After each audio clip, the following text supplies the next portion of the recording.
أول ما ابتدي أحط بلان لليوم بتاعي، فأقول أنا النهارده عندي تاسكات 1، 2، 3، 4 محتاجة مني dedication ومحتاج أبقى focused فيها، أبقى focused بشكلٍ ما ومركّز فيها.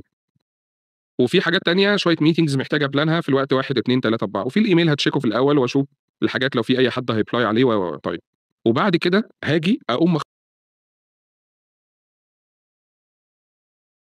مخصص لنفسي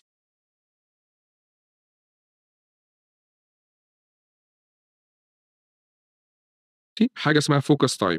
الfocus time ده نصيحتي على طول يبقى أول حاجة في اليوم، فأنا بعد ما أخلّص الupdates بتاعتي دي أقوم واخد لي يعني من ساعتين ل3 ساعات دول الfocus time بتوعي. الfocus time دول هاشتغل بقى بأي concept بقى بموضوع whatever الconcept اللي هاشتغل بيه، أنا هاقعد 3 ساعات دول عامل الموبايل بتاعي silent. لو أنا ينفع أقعد في مكان بعيد مش في وسط الناس وبتاع هاقعد، أحب أحط سماعة على ودني باسمع حاجة وأنا شغال أوكي، هاعمل كده وأركّز 100% إن أنا في ال3 ساعات دول أبقى مdedicate وقتي للتاسكات دي بس. عندي أي مشكلة تانية في اليوم هادّيها ميعادها. لو أنا عملت كده أنا هاضمن إن أنا طلعت بoutput في اليوم للحاجات المهمة بالنسبة لي.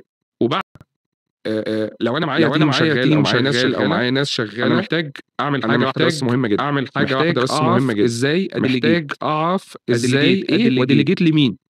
فشطاية الsenior النهارده والناس اللي في الlevels بتاعة الmanagement كمان هتلاقي دايمًا أي حد manager تقيل أوي كبير أوي هتلاقيه الناس تحسه ما بيشتغلش، هتلاقيه دايمًا أي حد manager طول اليوم ما عندوش هو حاجة بيعملها بإيده، الناس تحسه عنده team كبير وبيعمل ميتنجات كتيرة أوي، الناس قاعد طول اليوم في تحسه meeting room قاعد طول اليوم ما عندوش هو حاجة بس ما بيعملها بيشتغلش. بإيده. لأ هو عنده اشتغل team كبير بس وبيعمل اشتغل عن طريق ميتنجات delegation. كتيرة أوي، قاعد فهو طول اليوم في قادر meeting room بيتكلم تاني بيديليجيت بس ما لهم بيشتغلش. tasks بشكل معين لأ هو عشان بيشتغل ويسيت بس معاهم بيشتغل عن expectations طريق معينة عشان delegation. الtasks دي ترجع فهو له قادر بالoutput اللي هو متخيله. يمانج فالdelegation team هو تاني جزء مهم بيديليجيت جدًا في لهم شطاية tasks الليفل بشكل بتاع الsenior معين وأنت طالع، وإحنا عشان عايزين نروح ويسيت معاهم الsenior برضه expectations معينة عشان في الtasks دي جزء ترجع له بالoutput اللي هو متخيله. لو أنا معايا team شغال أو معايا الdelegation ناس هو شغالة جزء أنا مهم محتاج جدًا في أعمل حاجة واحدة شطاية بس مهمة جدًا، الlevel بتاع محتاج الsenior وأنت أعرف طالع. إزاي لو إحنا عايزين أdelegate نروح الsenior برضه إيه وأdelegate في لمين. جزء فشطاية